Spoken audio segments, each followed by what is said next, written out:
Hello mga kalabs! Kumusta po kayo? Tara at mag-almusal na nga po tayo ng masarap na luto ni Mama. Pritong talong na may halong itlog nga po. Eto po pala yung binili ni Papa kahapon at sabi ko kay Mama ay ganito na nga lang po yung lutuin niya para sa almusal namin. Kaya syempre masaya na naman po yung bata.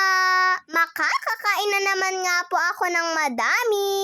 Kaya sabi ko nga po kay Mama ay magtira nga din po siya dahil gusto ko nga din po itong ulamin mamayang tanghali. Konti lang po kasing kanin sa umaga yung kinakain ko. Kaya bumabawi na nga lang po ako sa tanghali pag uwi nga po galing ng school. At paggising nga po ni Papa ay nag-good morning nga lang po ako sa kanya. Naliligo na rin po pala si Kuya sa mga oras na yan. Tapos na rin po pala akong kumain at mag-toothbrush dyan mga kalabs. Kaya eto nga at nagbibihis na nga lang po ako. At pinupunasan ko na rin po pala ito pong black shoes ko mga kalabs. Dapat nga po ay mag-t-shirts at jogging pants po ako ngayong araw. Pero sabi nga po ni Mama ay baka daw po kasi may flag ceremony kami. Kaya plinansya na nga din po ni Mama yung blouse at palda ko dahil yun na nga lang daw po yung susuotin ko.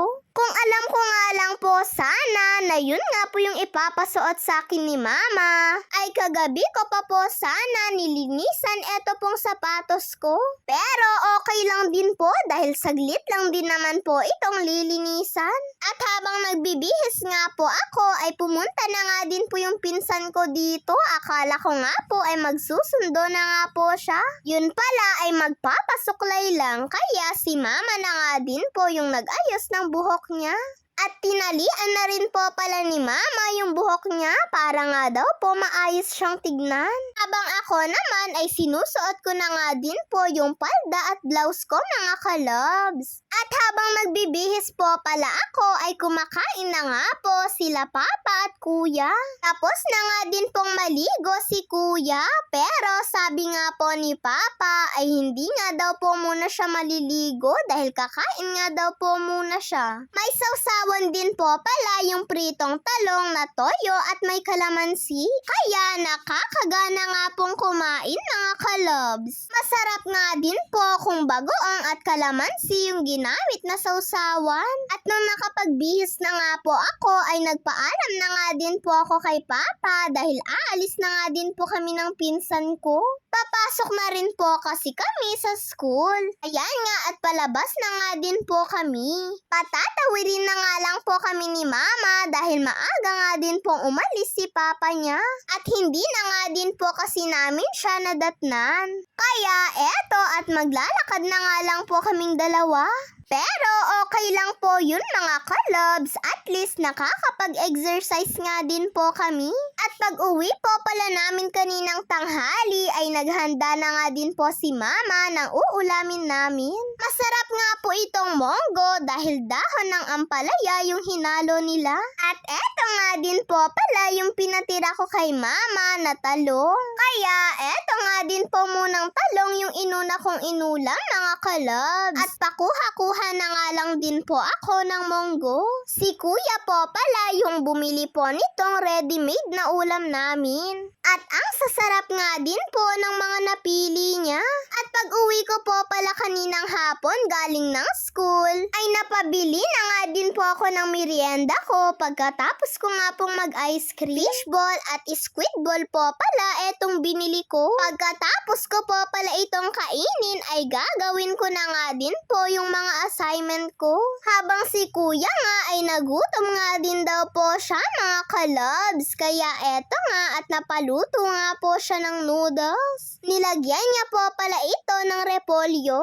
Para nga daw maiba naman mga kalabs. Kasi nga kapag nagdo-noodles kami ay dahon po lagi ng malunggay yung nilalagay namin. Kaya repolyo naman nga po yung nilagay ni Kuya. Habang nagluluto po kasi si Kuya ng noodles ay naghahanda na nga din po si Mama ng mga gulay na para sa bihon.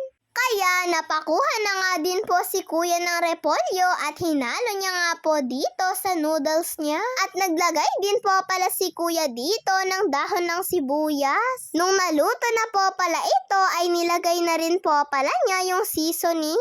Ganito nga po sila nagluluto ng noodles. Sa huli nga lang po nila nilalagay yung seasoning. Ayan nga at sakto nakauwi na rin po pala si Papa. Pinakita ko nga lang din po kay Papa yung din drawing ko. Tinatanong ko nga lang po kung maganda mga kalabs. Eto po pala yung ginawa namin sa arts. Ako at pare-parehas nga lang po sila ng sagot ni Mama. Maganda nga daw po mga kalabs. Sabi nga po ni Mama ay ipakita ko nga din daw po sa inyo. Eto po palang The Little Mermaid yung din drawing ko. At nagsasandok na rin po pala si Kuya ng pagkain niya. Hindi pa nga po kasi nakakapagmerienda si Kuya. Pag-uwi niya nga po kasi galing ng school ay nag-drawing nga po kaagad yung ginawa niya. Dumating na rin po kasi yung in-order niya sa Shopee na mechanical pencil kaya sinubukan niya nga lang po. At ako naman ay humingi na nga din po ako ng noodles niya. At syempre si Papa nga po ay hihingi din. Naku, sabi nga po ni Mama ay wag nga daw po kaming masyado sa kanin. Dahil baka hindi na nga din daw po kami makakakain mamaya. Magluluto pa man din po si Mama ng bihon. Baka daw po kasi ay hindi maubos yung luto niya. Yun lang po mga kalabs. Maraming salamat po sa panonood ninyo. God bless po!